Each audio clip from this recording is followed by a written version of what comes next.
here to tell them that the United States Department of Justice has finished its critical incident review.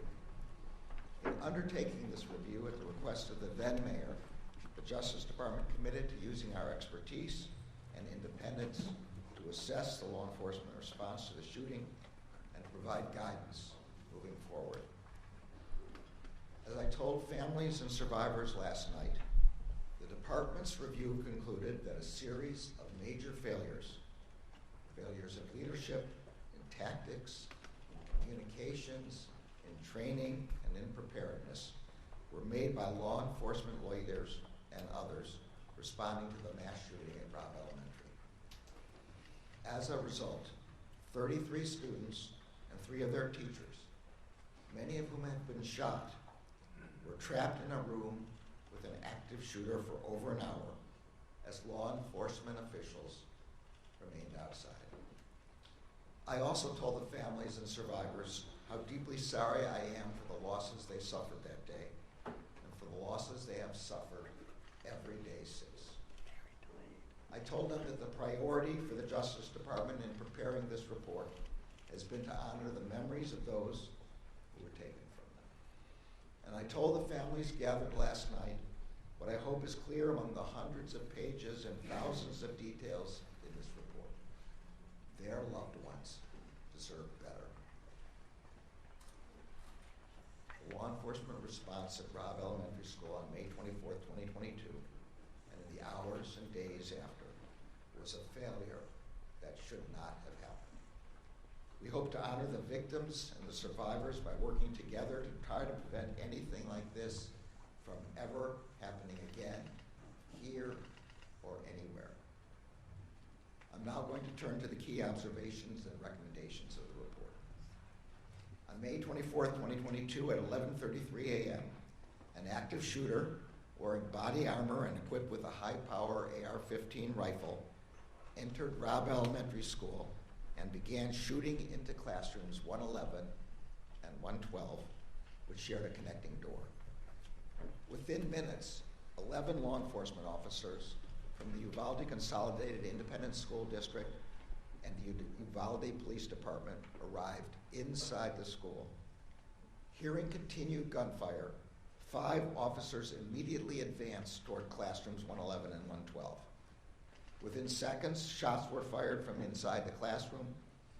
Shrapnel hit 2 officers, and all responders retreated to cover. A single officer then made additional attempts to approach the classrooms, but after 11:40 a.m., no more attempts to enter the rooms were made until 12:48 p.m., more than an hour later. As a consequence of failed leadership, training, and policies, injured and scared students and teachers remained trapped with the subject in the classrooms, waiting to be rescued. Survivors later shared that they heard officers gathered outside the classrooms while they waited. The victims trapped in classroom 111 and 112 were waiting to be rescued at 11:44 a.m., approximately 10 minutes after officers first arrived, when the subject fired another shot inside the classrooms. They were still waiting at 11:56 a.m., when an officer on the scene told law enforcement leaders that his wife, a teacher, was inside room 111 and 112 and had been shot. They were still waiting as broadcasts went out on officer radios that a student trapped inside rooms 111 and had called 911 at 12:10 p.m. to say that that the student was in a room full of victims. That student stayed on the phone with 911 for 16 minutes. The victims were still waiting to be rescued when the subject fired 4 more shots inside the classrooms at 12:21 p.m., 49 minutes after officers arrived on the scene. And they were still waiting for another 27 minutes after that until finally officers entered the classroom and killed the subject. As the victims were trapped and waiting for help, many of their families were waiting outside the school, growing increasingly concerned about why law enforcement had not taken action to rescue their loved ones. Law enforcement officers from different agencies who had self-deployed to the scene in overwhelming numbers were themselves waiting for leadership decisions about how to proceed. Many officers reported that they did not know who, if anyone, was in charge, what they should do, or the status of the incident. Some officers were confused about why there was no attempt to confront the active shooter and rescue the children. Some officers believed the subject had already been killed, or that law enforcement was in the room with the shooter.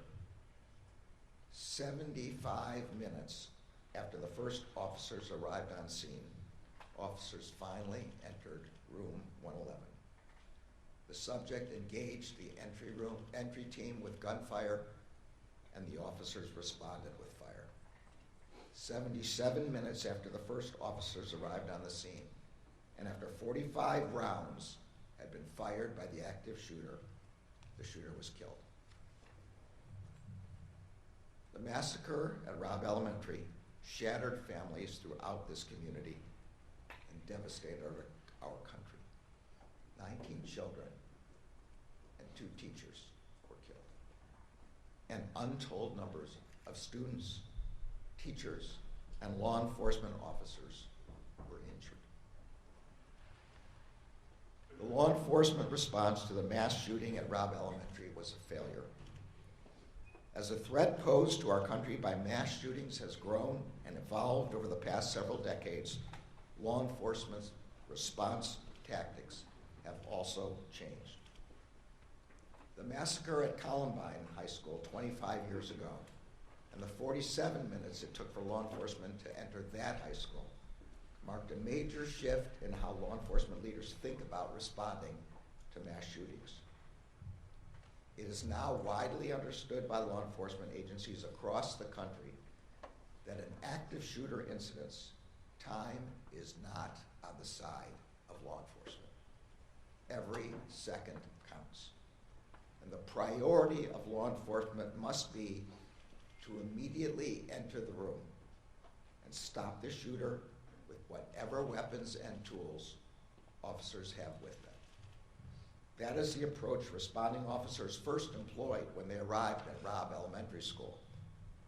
But within minutes of arriving inside the school, officials on scene transitioned from treating the scene as an active shooter situation to treating the shooter as a barricaded subject. This was the most significant failure. That failure meant that law enforcement officials prioritized the protracted evacuation of students and teachers in other classrooms instead of immediately rescuing the victims trapped with the active shooter. It meant that officials spent time trying to negotiate with the subject instead of entering the room and confronting him. It meant that officials asked for and waited for additional responders and equipment instead of following generally accepted active shooter practice and moving toward the shooter with the resources they had.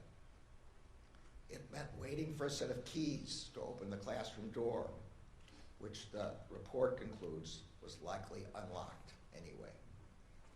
And it meant that the victims remained trapped with the shooter for more than an hour after the first officers arrived on scene. There were also other failures in leadership, command, and coordination.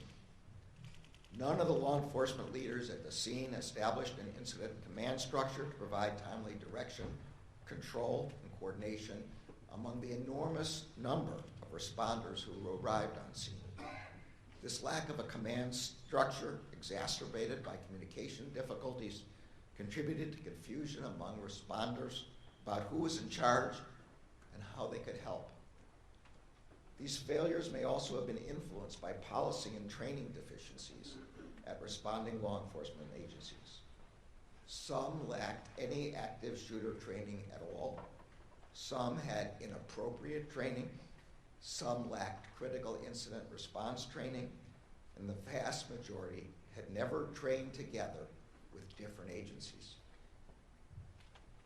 As Associate Attorney General Benita Gupta will discuss in further detail, the chaos and confusion that define the law enforcement response while the shooter remained a threat also defined the aftermath of the shooting. For example, surviving victims, some with bullet wounds and other injuries, were put on buses without being brought to the attention of medics. Some families were told that their family members had survived when they had not. And victims, families, and community members struggled to receive timely and accurate information about what had occurred at Robb Elementary. The Justice Department's objective in preparing this report was threefold. First, to honor the victims, the survivors, and their loved ones. Second, to provide a clear and independent accounting of the law enforcement response to the horrific attack that devastated this community. And third, to provide law enforcement agencies and communities across the country with analysis and recommendations about how what happened at Uvalde should inform efforts to prepare themselves for and respond to mass shootings. Policing is a noble profession. It is also a hard one. It requires training and constant education about evolving threats. The report includes widely accepted recommendations that have been adopted by law enforcement agencies across the country about how to prepare for and respond to active shooter situations. Before an active shooter incident occurs, law enforcement agencies have a responsibility to ensure that their leaders and all their officers are trained to focus on rapid response, trained that the first officers on the scene must focus on eliminating the threat and protecting the victims most in danger. Law enforcement officers responding to an active shooter must be prepared to take charge, to establish a unified command, and to facilitate communications, operational coordination, and allocation and delivery of resources. They must continually assess and adjust as the incident evolves.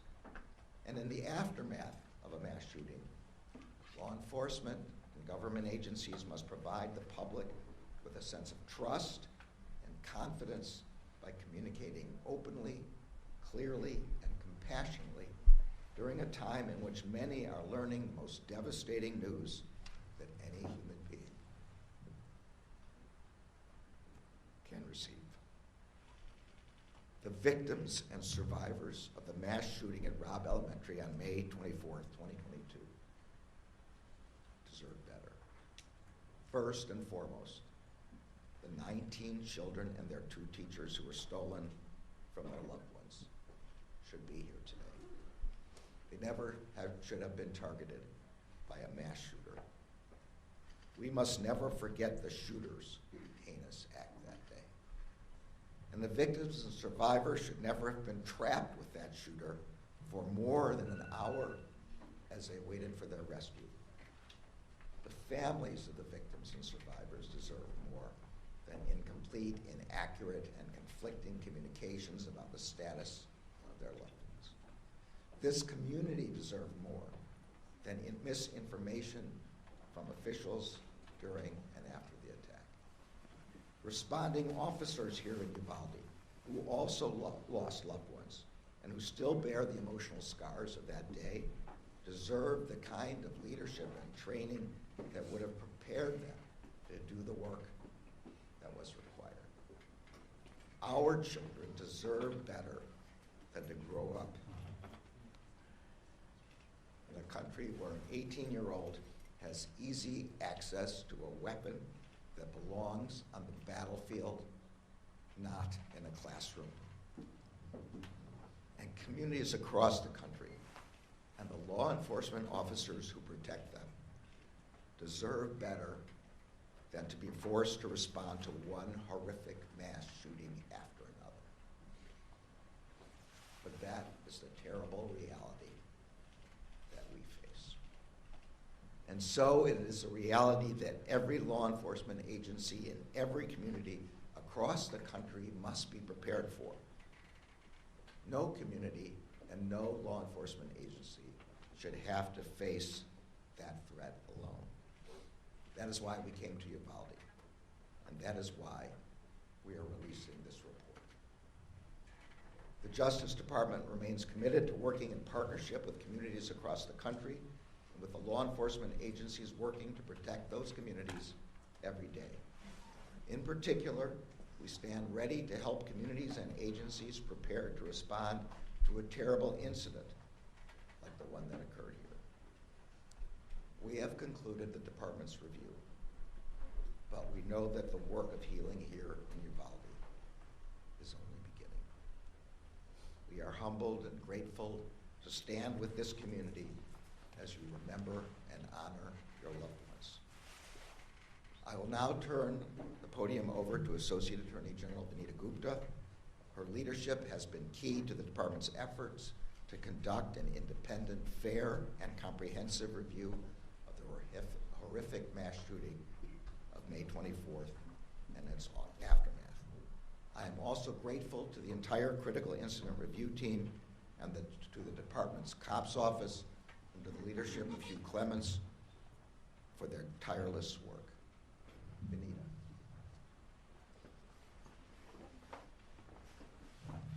Thank you, Mr. Attorney General.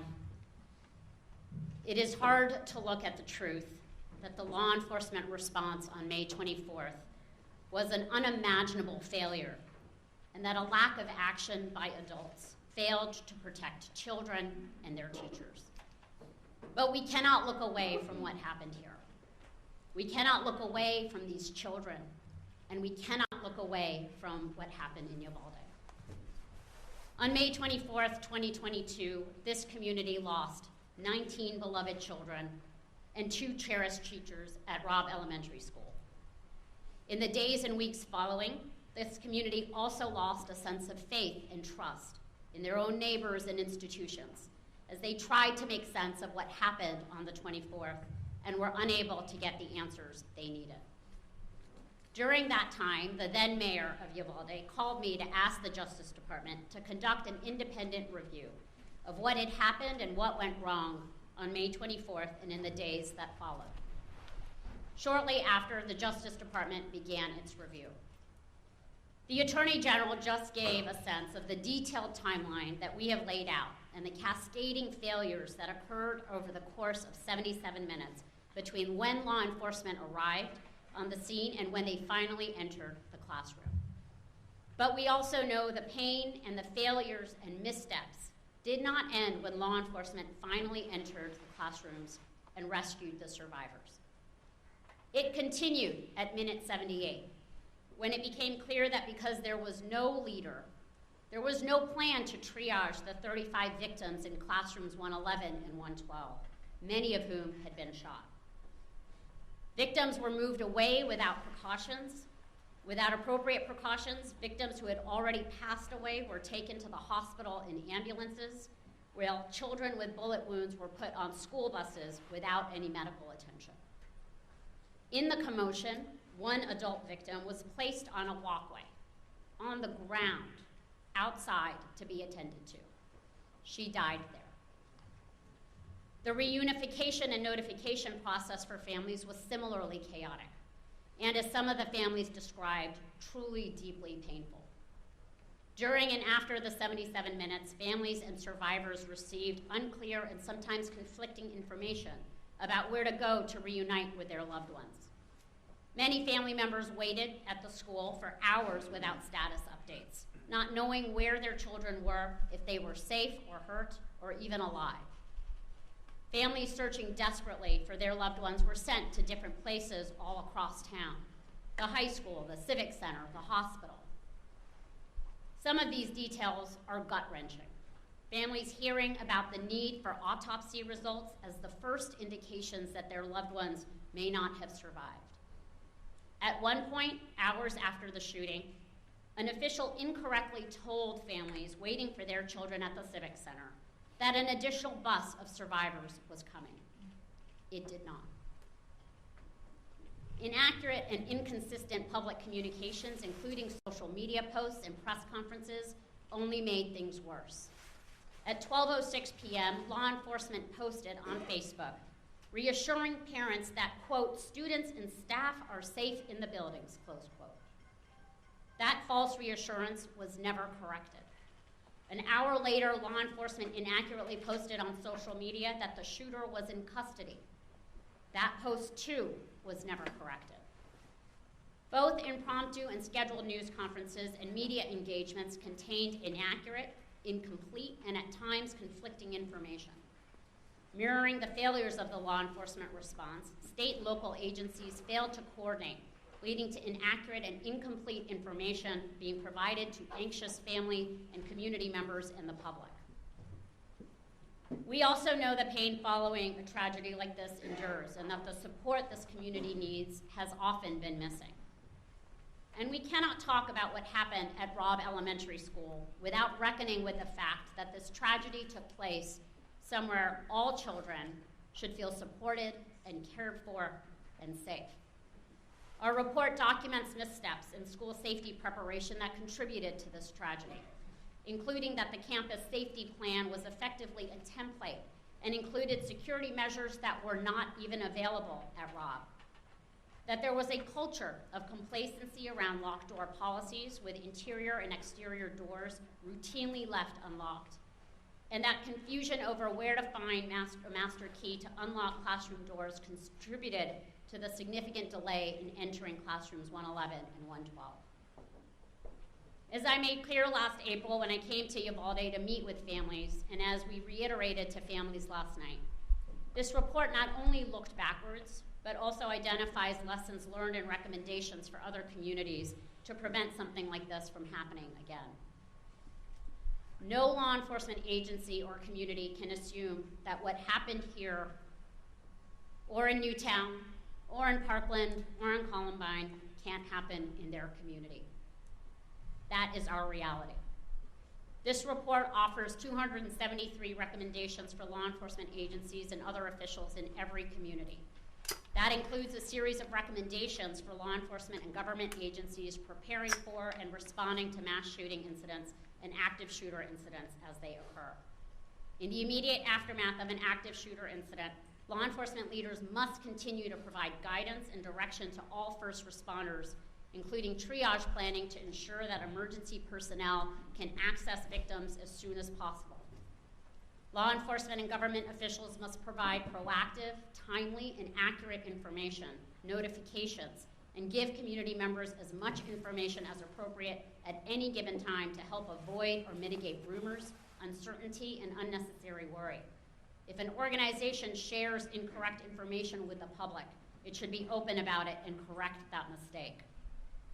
In the days, weeks, and years after a devastating attack, survivors, the family members of victims, community members, law enforcement, and other first responders, and their families should continue to be offered both immediate and ongoing trauma support. The Justice Department remains committed to the Uvalde community. Federal Victims of Crime Act formula funds are being used to support victim services in Uvalde, and our Office for Victims of Crime is working with the state of Texas and the Uvalde community to complete the application for supplemental Justice Department funding that is going to enable continuing services for victims, survivors, and their families. And through our COPS office, the department has also awarded the local school district substantial funding over the past 2 years through our school violence prevention program to help this community continue to improve school safety and security. Before we started this review, we consulted with the International Association of Chiefs of Police to build out a team of experts, including several law enforcement leaders who have ably led their communities through mass violence events. I am grateful to those leaders who lent their expertise to us and to our COPS office team for their immense dedication and commitment. Together, the review team's work included reviewing more than 14,000 pieces of data and documentation, including policies and procedures, training logs, body camera and closed-circuit television footage, photographs, and more. They made 9 visits to Uvalde for a total of 54 days in this community. They conducted more than 260 interviews of individuals from more than 30 organizations and agencies, including responding law enforcement and survivors, family members, victim services providers, and school and hospital staff. They traveled throughout the country to review generally accepted practices and contemporary active shooter training courses. Other organizations and news outlets have documented parts of what happened on this horrific day. But all of this work has led to a Justice Department report that is both the most detailed and broadest in scope, looking beyond the immediate incident to include the communications, victim services, and school safety aspects of this tragedy, as well as the post-incident response and investigation and pre-incident planning and preparation. The public demands a lot from law enforcement, and we often take their service for granted. Every day, police officers run towards danger to keep people safe. In Uvalde on May 24th, 2022, that did not happen until far too late. Uvalde is a community that is healing, and getting clear on the facts is part of healing. So too are the beautiful, powerful murals all over the city, commemorating each child and teacher killed on May 24th. And so too is enacting change in policies and practices to help make sure these failures do not happen again. While it took time for the Justice Department to examine the facts and put this report together, our commitment to the Uvalde community does not end here. Through available funding, resources, victim services, technical assistance, and training, we will support Uvalde and communities across the country in their efforts to prevent and address violence. Just as we have looked back, we will look forward. We are committed to honoring the memories of the lives that were lost here by working to build a future where all of our children, their loved ones, and their teachers can feel cared for, supported, and protected. I will now pass this to Hugh Clements, the director of our COPS office. Good morning, and thank you, Mr. Attorney General and Associate Gupta. I know that nothing can take away the pain suffered by the families, the survivors, and the entire Uvalde community. But I do know that the team at the COPS office has been driven to provide an authoritative accounting of everything that transpired at Robb Elementary on May 24th, as well as the events leading up to it and an examination of what happened afterward. As someone with 38 years of law enforcement experience, and 12 of those as chief of the Providence Police Department, I know the importance of having the right policies in place, the right training, and the right partnerships, especially law enforcement partnerships with schools, communities, and other agencies and first responders. This report stresses the importance of those working relationships and how invaluable they are, especially when there's a critical incident. Of course, no one ever thinks something like this is going to happen in their community until it does, which is why the recommendations we provide in this report are so critically important. Unfortunately, the review of the mass shooting at Robb Elementary School is not the first critical incident review that the COPS office has conducted. But having done this before, we know the value of the information provided.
also identifies individual officers by rank and by what agency they're from. But the standard practice of the Justice Department in these critical incident reviews is not to name those who are not listed as at fault, and particularly not to name those in lower ranks who acted on the scene. Next question, Mr. Attorney General. case at 12. I have two questions for you, Mr. Attorney General. Your report here names Pete Arredondo and Mariano Pargas as leaders in this incident that happened at Robb Elementary. Had they acted in a way that was put out as guidelines after the Columbine shooting, would lives have been saved on May 24th? I think the report concludes that had law enforcement agencies followed generally accepted practices in an active shooter situation and gone right after the shooter to stop him, lives would have been saved and people would have survived. My second question for you, sir. Based on this report, we know at this point no criminal charges have been filed against anyone who responded that day. Based on what you all found in this report, should the Uvalde County District Attorney file any criminal charges for the law enforcement officers who responded that day? Well, I'm going to leave that question for the DA. Just to explain for everyone, the Justice Department only has criminal jurisdiction where federal crime has occurred. The shooter here is dead, and there's no federal criminal jurisdiction. What we've done is responded to the mayor's request that mayor's request for a critical incident response examination to determine the manner in which the agencies responded and to provide recommendations for the future, and that's what we've done. Next question, Tribune. Texas Tribune. Mr. Attorney General, you identified one of the objectives of this analysis to provide law enforcement agencies with recommendations, and there are nearly 300. Which recommendations do you think law enforcement agencies should undertake immediately? What's the most urgent issues? So the most significant failure, and therefore the most significant urgent thing for law enforcement to do, is active shooter training, which provides that when an active shooter is in a building or anywhere else, the first priority is to stop that shooter and to remove people who are immediately endangered by that shooter. And that requires tactical training. That's the first thing. Say the second thing is critical incident response. Establishing who's going to be the on-site commander, making clear to all other agencies that that person will be the on-site commander. That again requires training and practice and response. Quick follow-up to Last, that. one more and then last. Should joint training be mandated across the country? I'm not sure what the word mandated here means. I think it's absolutely necessary that in any circumstance where there's going to be more than one agency responding, and that's going to be in any school situation, all the possible agencies should train together in order to establish lines of communication, command structure, and communications structure in particular. Here radios were not interactive. People did not have a way to talk to each other. And make sure that everybody's following the same strategy. Last question, Uvalde Leader News. Attorney General, some have suggested that our police response was typical for a mass shooting, in fact, even better than in many cases. And they used the Pulse nightclub event as a comparison. It took 3 hours to go in and put down that killer, and there were phone calls back and forth. How do you speak to that? So actually, I'll let Hugh talk about specifically about the Pulse nightclub, but I will say that what I've described and what the report describes is clearly the generally accepted response to an active shooter. We did a survey across the country, and the experts who were involved in this examination are experts in exactly this subject of active shooter, and there's no doubt that the standard practice is the one I've described. And I'm going to let Hugh answer that specific question. I would say honestly, I don't know if that's entirely true. I will tell you this report is comprehensive, it's extensive. I urge you all to read it, the executive summary, all hundreds of pages. I will say there was a epic, complete lack of leadership, unity of command. There was no incident command set up. That's not the case with the Pulse nightclub. And so in this particular one, in comparison, that is not entirely true, and the response was a failure of leadership. Great, thank you, everyone. Mayor Garland, there are a lot of Thank family you, members. everyone. Well, there are a lot of family members here. Can you just let us know, do you believe charges should be filed?